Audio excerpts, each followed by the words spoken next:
Everyone, I am Ruxandra Draghia. I am the Director for Health Research in DG Research and Innovation at the European Commission. And together with Peter Anderson, the Chair of the Research Directors Group of the European Federation of Pharmaceutical Industries and Association, represent the two funding bodies of IMI. And we would like to kickstart this panel discussion by assuring you that we are, as we speak, working on the opportunity that IMI has created in order to address the future challenges to 2020 and beyond.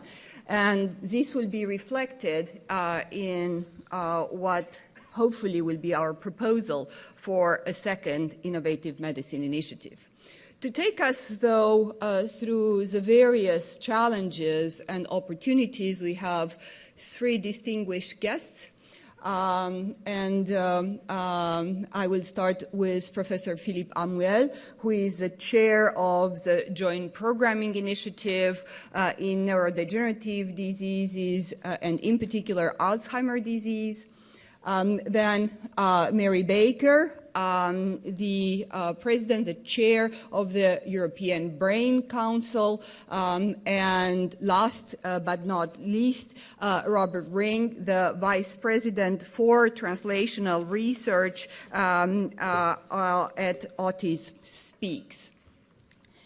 So if I can have my first slide, please.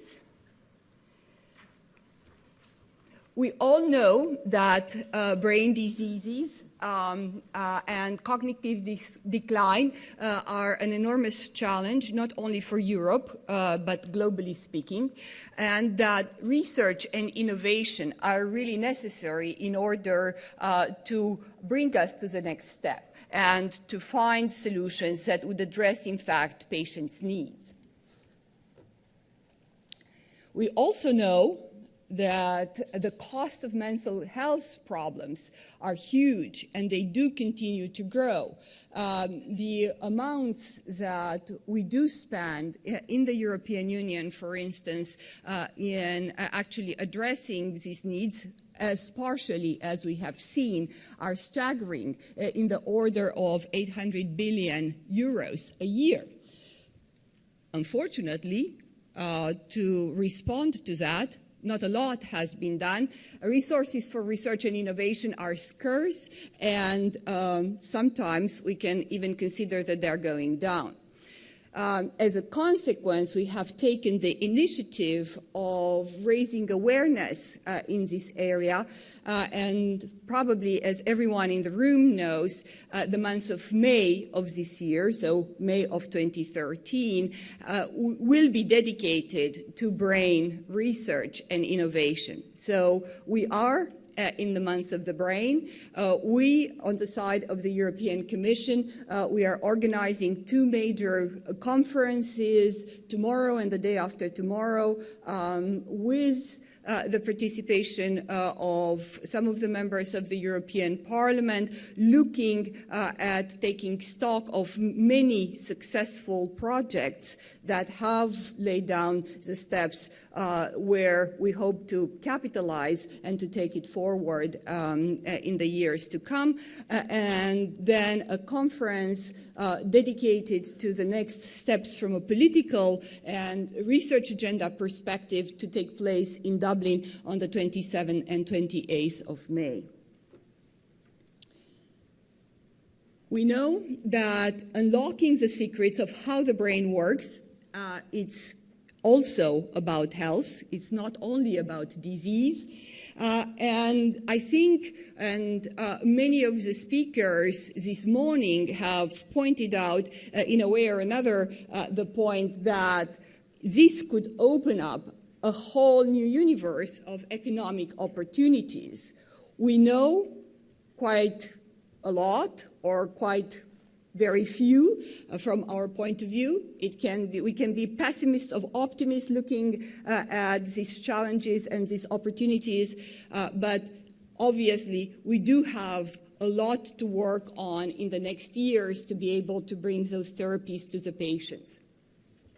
We have invested from 2007, the beginning of the Framework Program 7, some 1.9 billion euros in brain research.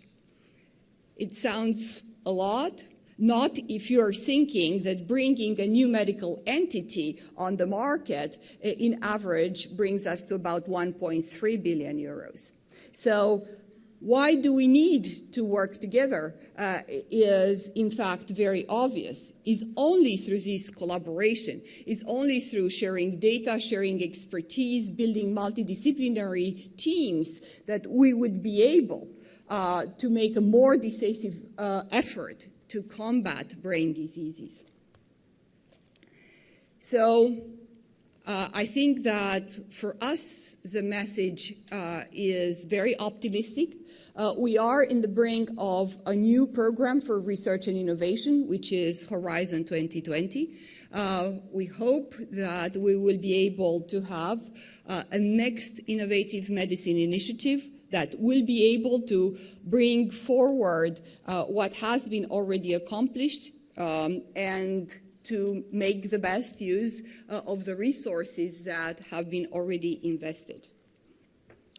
Without further ado, I would like to ask first my co-chair to say a few words and then turn it to our panel to start with a brief 5 minutes introduction and their point of views about the challenges and opportunities, and then the discussion can start. Thank you.